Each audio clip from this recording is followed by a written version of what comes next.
Hello everyone and welcome to AOP's Deconstructing the Image. In today's talk, we've got a photography and film duo, Amit and Naroop.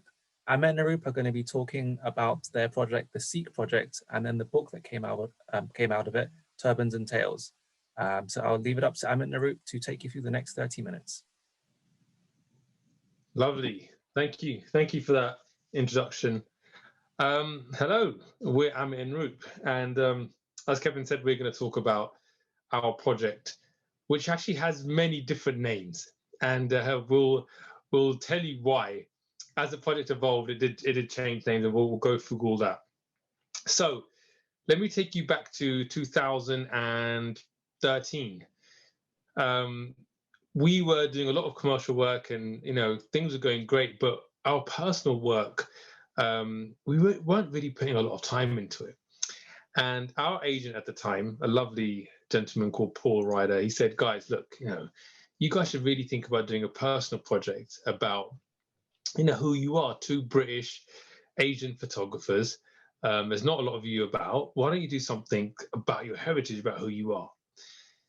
And so Amit and I got our thinking caps on, and we were thinking, all right, what can we do? What's really interesting about, who we are? Both of us grew up in Southall, West London, which, if anybody's ever been there, is called Little India. It's basically Indians everywhere. And so we thought, why don't we do a project on like the businesses? Because, Indians are known for being entrepreneurial, opening businesses. Why don't we go up and down the kind of main kind of shopping street called the Broadway, and just kind of take pictures of all the shop owners and, really cool portraits. And it seemed like a good idea, but it didn't really seem anything interesting. And I guess it felt too easy to do. And so loads of ideas were thrown up against the wall. Nothing really stuck until one day, Amit and I we were in a cab on the way back from a shoot, and we were driving back from Shoreditch all the way in East London, and we both live in West London. And usually on our journeys back in the car, we don't really talk to each other because, we've had enough of each other on set. We're both tired, and we kind of like just gaze out the window. You know how it is. You want to get home, you want to have a cup of tea, you want to chill. And so on this day, it was a nice summer's late evening, and we're driving back, and the pubs, back then pubs are open, and the pubs had, loads of people outside, and there were people drinking, as they do. And we started to notice something, that there was a lot of men of different ages, different races, that were wearing these really long beards. They had grown their beards. And it wasn't like these guys were, poor and they couldn't afford to kind of buy a razor. But these beards were manicured. They were crafted. They were designed to fit around their face perfectly. So clearly it was something that they wanted to grow, something that they wanted to have on them. And Amit said to me, he goes, Naroop, have you noticed how many guys, it's not Indian guys, it's the guys of different ethnicities, white, black, are growing these really long beards? And I said, Amit, I noticed the same thing. And we thought it was maybe like a Shoreditch thing, like, they're always the coolest kind of people. And so and it just kind of stayed on our mind. And the next day I said, Amit, that beard situation we saw yesterday really got me thinking that there's a movement. These guys are clearly growing these beards to stand out from the crowd. They want to be noticed. And I said, our people, Sikh men, have grown beards and obviously worn turbans for hundreds of years, and for them it was also an identity thing. They wanted to stand out from the crowd. Now, beards and religions have always gone together. Think of Moses, think of Jesus. It is synonymous. A beard is like you're like a holy man, right? But then obviously our attention went to the turban. And we were like, so they're using the beards, these guys are using the beards as a fashion statement, a way to stand out. But for our people, it's never been a fashion statement, is an integral part of their identity. And we were like, why don't we do a project which shows how the modern Sikh man kind of wears their beard and styles their beard and kind of wears their turban? And Amit said, Naroop, you know what? I think that could be quite a good idea. So what's the first thing that you do when you've got an idea? You want to see if someone else has done it, right? So we jumped on Google, we typed in Sikh man portrait. And we were really surprised to find that the only portraits we found were these kind of stereotypical, almost like stock Getty style images of a Sikh man behind a counter in a off license at a grocery store, or in a cab in New York, or in the farms of the Punjab standing next to a tractor. Nothing which really kind of exemplified the kind of majestic quality of the turban and the beard. And for those people that don't know, the turban, even though now is associated with Sikh men, for hundreds of years, it's been worn by every single religion. Jewish people, Christians, Muslims, all wore beards, all wore turbans, sorry. And the turban was a symbol of nobility, of wealth, of privilege. Wars have been fought over the right to wear a turban. So we thought this turban has to really been shown, and it has to be captured in this, really, I guess majestic is like the only way, in this magnificent way. So we said, why don't we do a project based in a studio? We hadn't seen any studio-based pictures of Sikh men. And so I guess, Amit, the next thing we did, we were just kind of coming up with styles, right? I mean, do you remember, do you want to jump in? Remember when we got my dad's mate in there to have a test with? It was a really interesting time, because at the time we'd been shooting so many music artists. We'd been doing CD covers, press shoots all around the world, and we'd got so good in the studio at creating these super cool images, and we had just nailed our style. And I think we got thinking, we thought, what if we could swap the talent? So instead of having someone like 50 Cent, we could have someone with a turban and a beard, so we could make these guys look cool, give them the Amit and Naroop star treatment, if you like, not only in terms of the imagery, but let's put on a little experience for them. So I guess that's when you and I had the conversation, and we were like, okay, right, we really need to get hold of some guys now. And then remember you said your dad has got a friend, Uncle Sandy, and he looked like, you sent me his photo, and he looked like a character, like someone from a movie. He looked like he had a lot of pride in the way he wore his turban and beard. So I remember us planning our first day at the studio, and I don't think we'd even necessarily agreed on like the exact style we were going to do or anything. We kind of knew we're going to do studio, we're going to light it kind of cool, but we thought the most important thing is get the tea and samosas ready. Really, I mean, if we're going to have these guys over, right, we want to make sure like they're comfortable while we nail these shots. And I remember these guys all walking into the studio. Well, let's backtrack a second, Amit, because remember, it wasn't that easy to get them there, was it? Yeah. So initially, I started speaking to friends and people that I knew, because what we were thinking of doing is actually just having these images as a small project on our site. 6 to 10 images that can sit on our site. And we came up with this name, as we said, why don't we call it the Singh Project, right? Every Sikh man has a name Singh, either as a middle name or as a surname. So we thought that'd be a great way just to categorize these men. And, we've got friends who are Sikh, we've got family members who wear turbans, and we like, we'll get a few of them, 6 or 10 guys, we'll get them to wear some cool clothes. It'll be easy. But when we approached people, the first thing they said was, who would want to see a bunch of photos of men with their beards and turbans? And for us, it was almost like a real dent in our ego. Do you remember? Because we thought, no, come on, this idea is good. But it was only an idea in our minds. And that's when we said, okay, I think we need to get one person to come to the studio. Let's shoot a test. We'll just do a test. And then maybe we could go out on our iPads and show people this one image. And that's when, Amit, you want to carry on? When we got Uncle Sandy in. You're absolutely right. So we'd got that first image, but I think when we were doing, I remember when we were doing the first test shots of Uncle Sandy, we were looking at the lighting, we were looking at the background, and I think you and I just clicked, and we knew, right, grey collar armor, 4 or 5 lights, and let's even keep the framing like this, so we can literally have all of these guys, but give them the same treatment. And I think we'd kind of, it did literally look like one of the shoots we'd do for one of our music artists at the time. And I remember just buzzing, but I never really gauged the potential of the project then. I literally thought, this is, like you said, it's going to be a few images on the site. Let's leave it at that. I had no idea this would become a book. It'd take us touring around the world.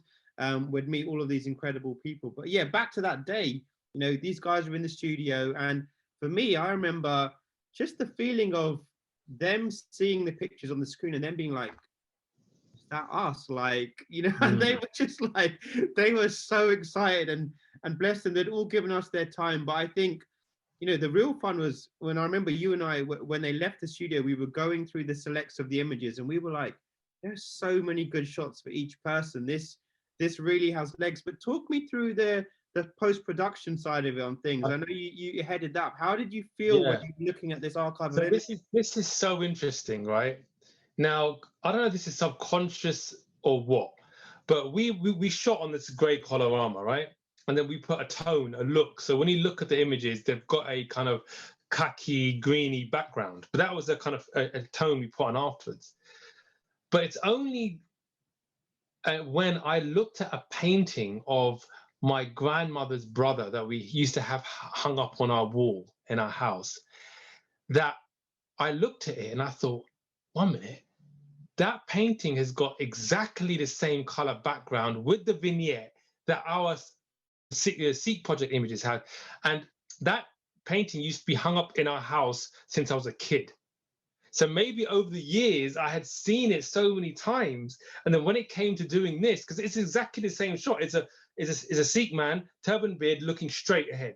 And the guy's painted him, right? And I said, maybe that influenced us in some way, but we didn't realize it. But yeah, what with the post-production, it was really interesting because we knew we wanted to stylize it. We wanted to make it look different. So we were trying to show this conflict, this Western style with this kind of Asian, Indian subject matter. And it was, how do we mix them together that they work together, but they also seem so different that people will look at them and think, wow, I've never seen anything like that before.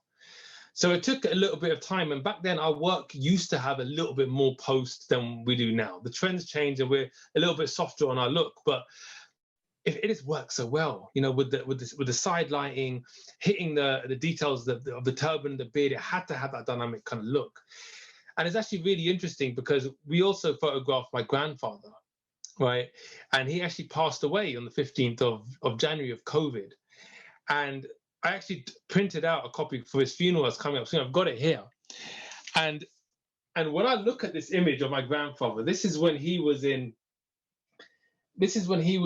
amazing health, wise, strong, powerful. And I look at it and I think, what a moment to capture, that a privilege to capture my grandfather like that. So now that image will always, you know, be the image I remember of him. But, you know, we got my grandfather in the project, and we had to initially just get people that we knew would be on board with us and to support us. So, like we said, my dad's friend, Uncle Sandy, as we call him, my grandfather, a couple of other mates. And we had these 4 to 5 images. And then with those images, we would literally go to the temple. I remember the first time we went to the temple, the kind of management of the temple, we kind of sat down with a meeting, and I was with my broken Punjabi trying to explain to them what we're trying to do. My dad's there, you know, as a translator as well, and they just kind of said, "No, you know, what you guys doing? We're not going to let you put because we wanted to put a casting call out on the temple boards, right? Sikh men wanted," and they were like, "No, we're not letting you do that." So we had to literally go up and down, like I said, that famous road, the Broadway, go to Sikh festivals and events. We would go with our tablet and show these pictures of these 4 or 5 guys and say, "Look, we've done a few sample images. Would you guys be interested in doing this project and being involved in this project?" And then I think we got about 10 images, and we put them on a site. And for some reason, we thought, you know, and in hindsight, this is a great thing to do. We thought, let's create a Facebook page, right? People can see it because we knew people were liking the images. We called it the Singh Project, obviously. We put up the first image, and it was an image of a guy called Ishmeet Singh, and he had this sword over his shoulder, looking at the camera, and this look is perfect. The pride that he had in his eyes, perfect. And we wrote Singh Project, coming soon. And I shared it. Oh my God, the next day, the amount of shares and likes was incredible. What is this project? Initially, yes, it was our Sikh community. Never seen anything like this. And we had to post up all 10 images over, I guess, a matter of a month. And people started saying, are there more images? Are you guys doing an exhibition? What's happening with this? And Amit and I sat down and said, look, this is getting a great response, better than we thought it would be. And we had sent the images to like Creative Review. It's Nice That, some other sites. And again, the response is really positive and strong. So we said, why don't we shoot some more guys? So then we thought, okay, we sat with our agents. We said, look, we think this could be an exhibition. What do we have to do? We'd never put on an exhibition. And this is our first major personal project. So, we were totally in the dark. And they said, look, I think you need around £7,000 to put on an exhibition, but you need to shoot some more. You need to shoot, I think you need about 35 portraits. So then we literally went about speaking to people. We wanted a guy with tattoos. We spoke to a friend of mine who recommended canvassing, the guy with the tattoo who graces the cover of our book. All these guys that we kind of were trying to cherry pick guys with certain looks. We wanted like a hipster scene. So we had this guy, Chaz Fly, probably the most famous image from the project, denim shirt, bow tie, beads in his turban, perfect guy. And we shot 35 portraits. And then came the job of Kickstarter. Amit, do you want to go into Kickstarter and how we went about doing that and the amount of videos we had to keep redoing? Oh, it's so funny. I mean, Kickstarter, for anyone who doesn't know, it's a crowdfunding platform. So you put your idea on there, and then you basically hope for the best, that people are going to back you and support you. And I remember in Naroop and I's, our first attempt was like some sort of charity appeal. It was like, hi, we need your help. There are people that need to see these images, but then we soon realized, okay, you know what, let's not go that serious. So after about 40,000 takes, we finally came up with a concept for a video, and it was quite fun. We traveled south of Broadway, we shot in a few different locations, and we made a fun video. And we were so fortunate that literally after a few days, we'd already hit our target. And we were nervous. I mean, the funny thing is we were expecting all of the money to come from the UK, even Southall, where we shot the project. But I think 75% of the money came from America, which was really interesting. So we realized we've got a project that's got global appeal here. Let's do our best to try and, make the most of this exhibition. So after we'd shot the images, we managed to find the gallery. And I just remember that. The Framers Gallery. Yeah, the Framers Gallery. And I just remember walking in there, and Naroop and I both said, this is perfect. This will do just fine, we said. And then it was, a case of getting the prints ordered. We got our friends and family to help hang them up. Then we had a little launch party, little launch night on the first night. And it was literally like something from a nightclub scene. Like, Naroop will vouch for this. There was so many people in there. The walls were sweating, the prints were sweating. There was condensation on the prints, and it was just. I was going around wiping the prints. Yeah, it was going around wiping the prints.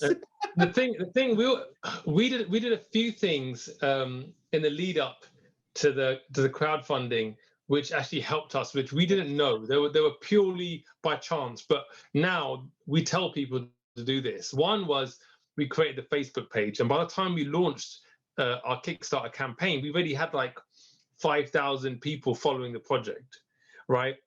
So we had a good following, and Instagram wasn't really a big thing then. This is 2014. So when we put it on the Facebook page that look, we're launching this Kickstarter, we immediately had momentum, and we were getting a good amount of money. But it's when the Huffington Post wrote about the project.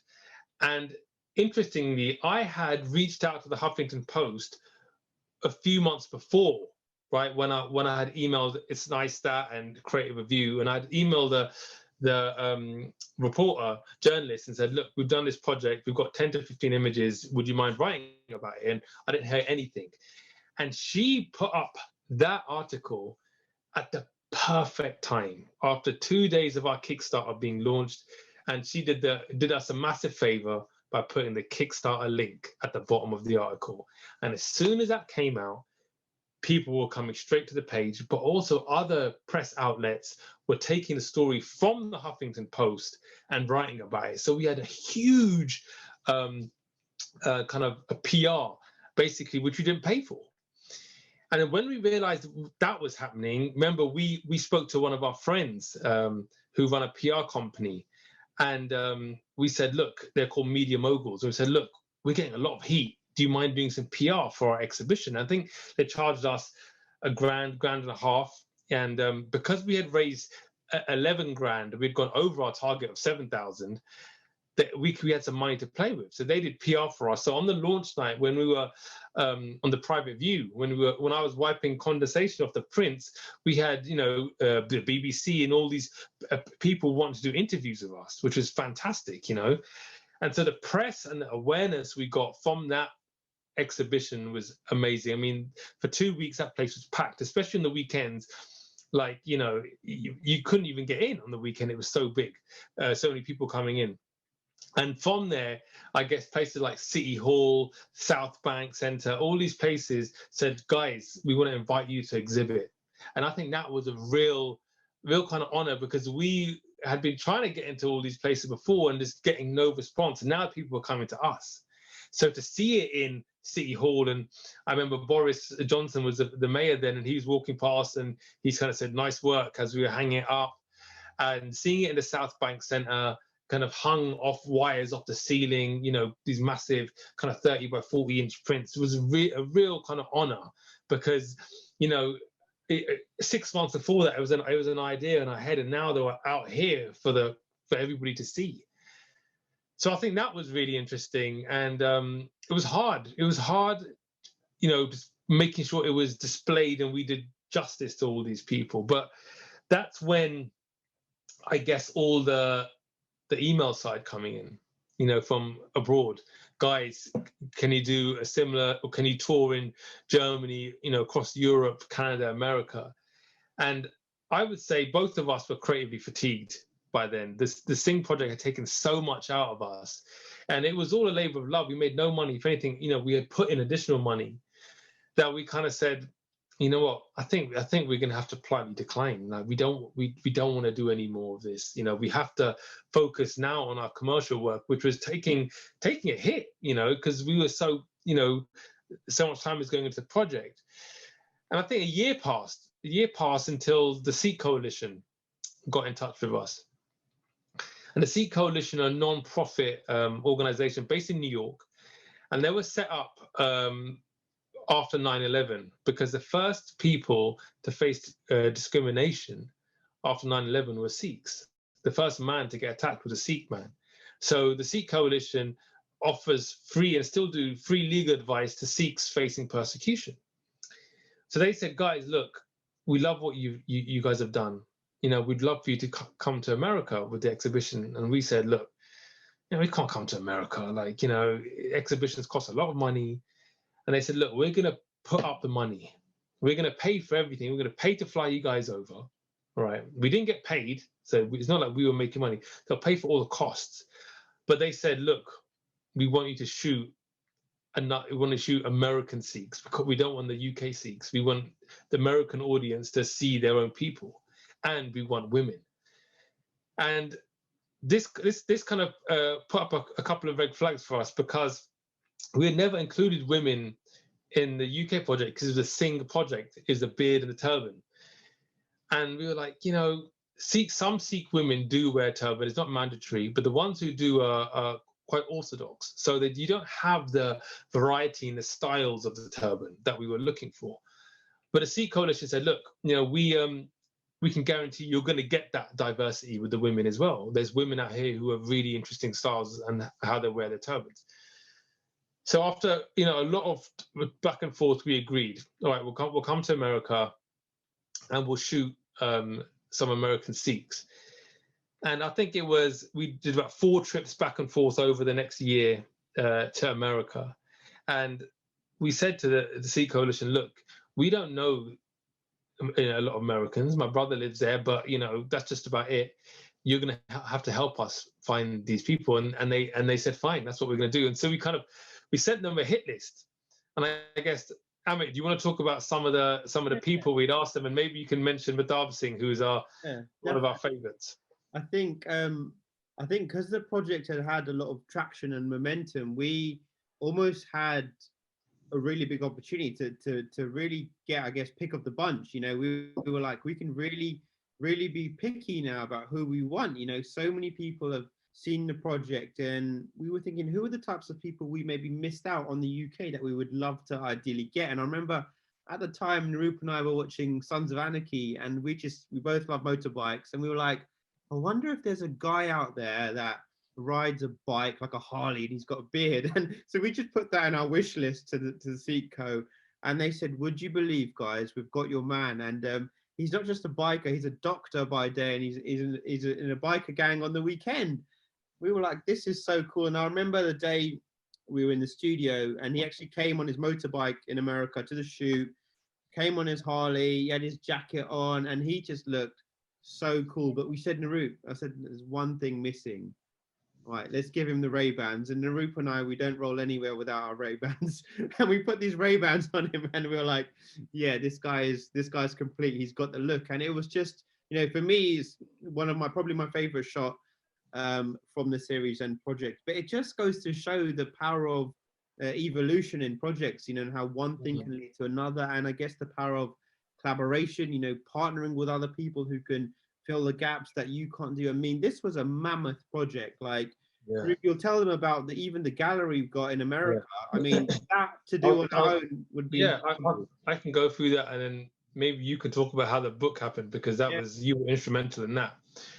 So we'd shot all these guys and women, and the first thing we realized that we said, look, we can't call it the Sing Project because there's women. Right, and women, Sikh women don't have Singh in their name, it's only men. So we changed it to the Sikh Project, so it changed names.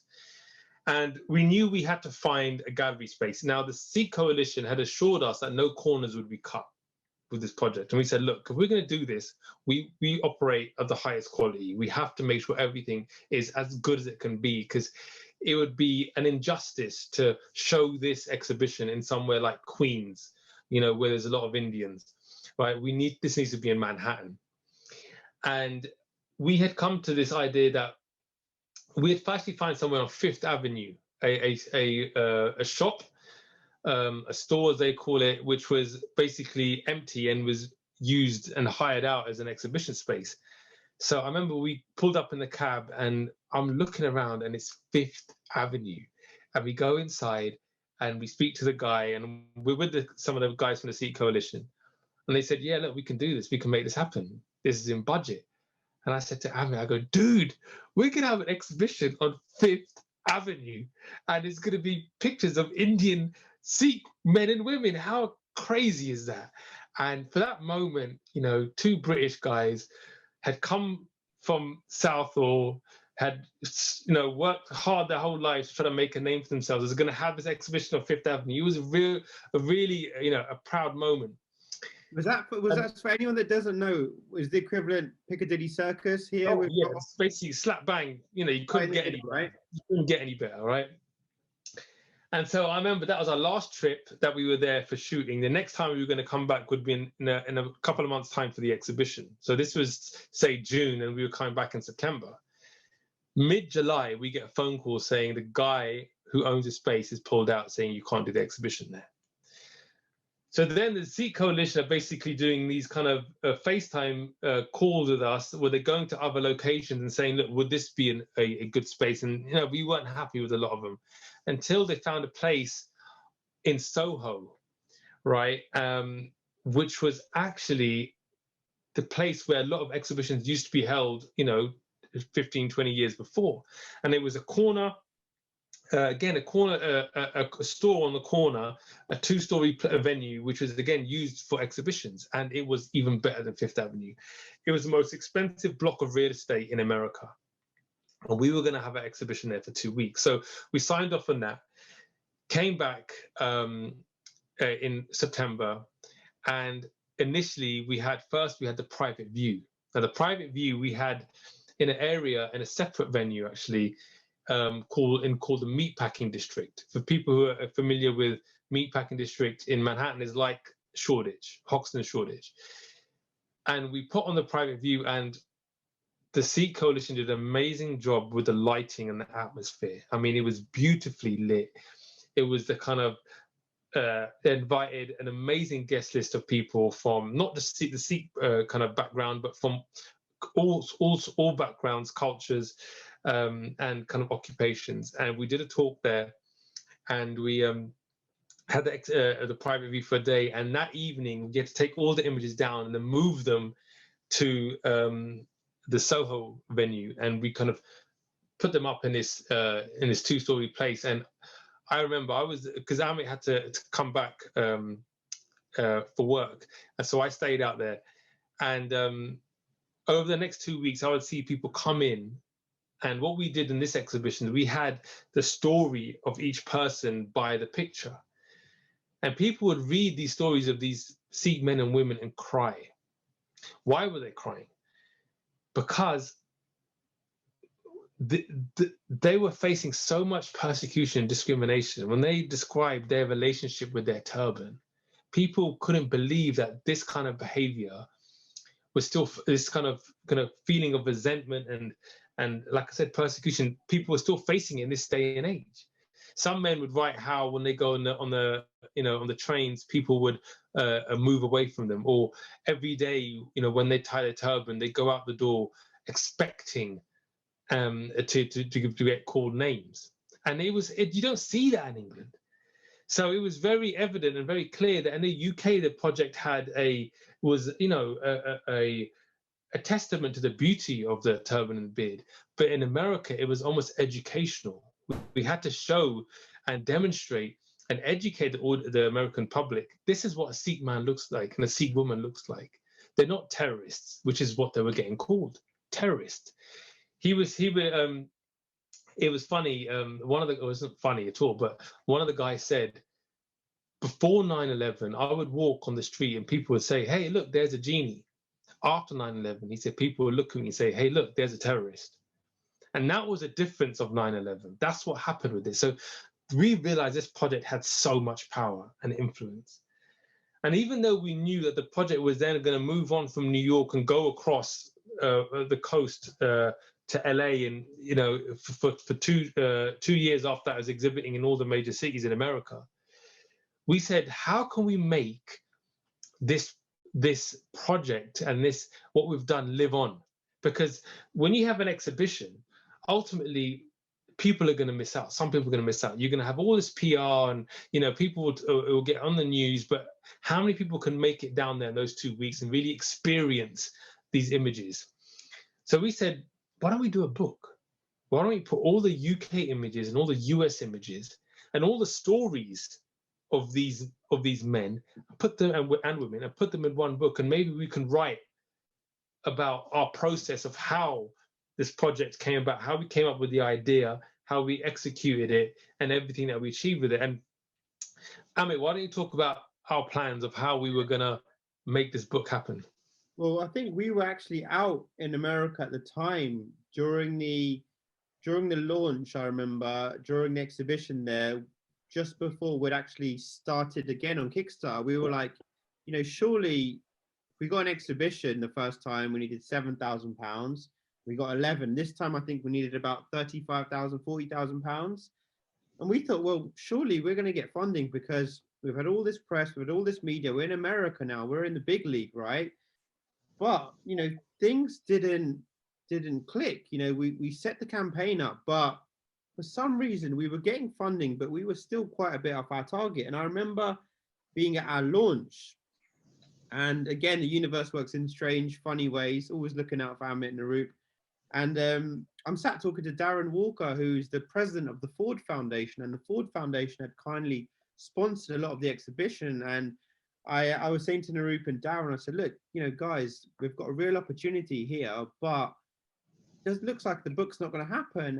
And Darren took me to the side, and he looked at some of the images and he was reading about them, and I could see that he immediately got the concept. He realized that this exhibition is so much more than just pictures. These are people's stories. This book, if it were to happen, could actually change lives and really change minds and open eyes up. And I remember him asking me, he said, Amit, how much money do you actually need? I said, oh, Darren, we need $40,000. And I gulped, and I thought, he's just being polite and kind, as people are generally polite and kind to us. Would you believe a week later, his assistant emailed me, and she said, Amit, Naroop, Darren would like to know more about the book. Can you send us a plan? Like, how much do you need, and when could you get the book made? So Naroop and I are literally looking at each other like, could this be? Is this really going to happen? So after a couple of phone calls and emails, we were literally in shock when we opened the post and a check came in, and it was like $40,000 for your book, and we were literally like, this is impossible. Couldn't believe it.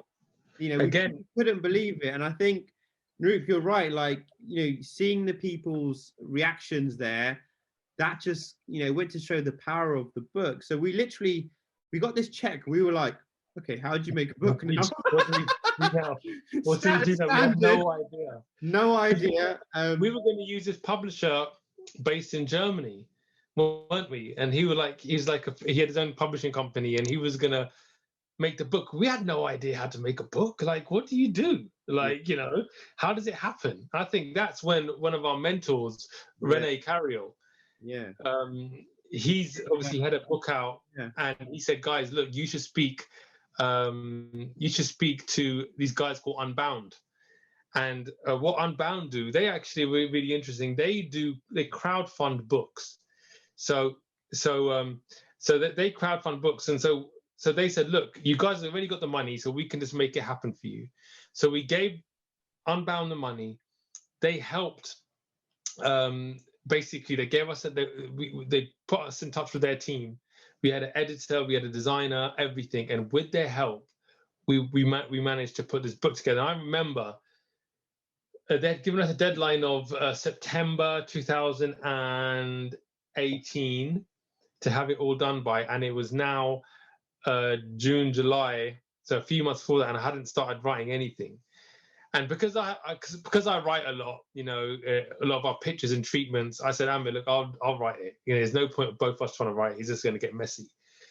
And then it came to the 1st of August, and I said, okay, now I've got a month to write a whole book, and I have never written a book.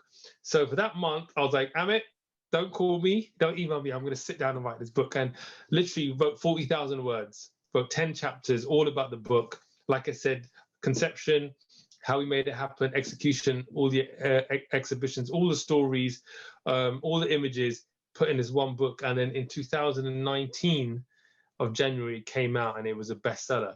And I remember we were sat down with the Unbound team, and they were like, what do you guys want to call it? And we said, it's called the Sikh Project. We'll call it the Sikh Project. And they said, well, that's not very catchy, is it, as a name for a book? And then Amit was looking off the side. 5 seconds later, he said, Turbans and Tales. And everyone's like, yeah, I like that. I said, there we go, Turbans and Tales. And it just, boom, literally, that's how the name came about. And there we go. That's the book. And it, you know, hardback, and it's got this, the kind of blue foil lettering. Really proud of it. I remember when the first copy came in, you know, it meant so much to us that it's there. And, you know, like I said, it's a bestseller, and we were so proud of what we achieved it. But I guess if anyone is looking to do a personal project, some kind of, from my experience, we can say, look, you never know how big it's going to get. You know, give it your 100%, give it your whole heart, enjoy the process, right?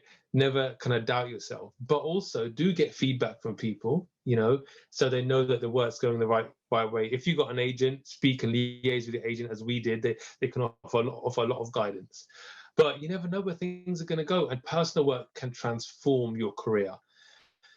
So that's us. That's us behind. I guess we're not deconstructing the image. We're deconstructing a whole project. But it's I guess it's one of the pieces of work that we're probably most proud of.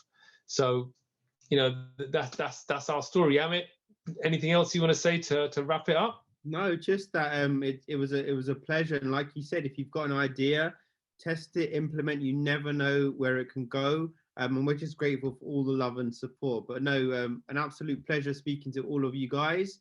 You can see more on turbansandtales.com, amitandnaroop.com, and we look forward to hearing from you guys soon. Take care for now.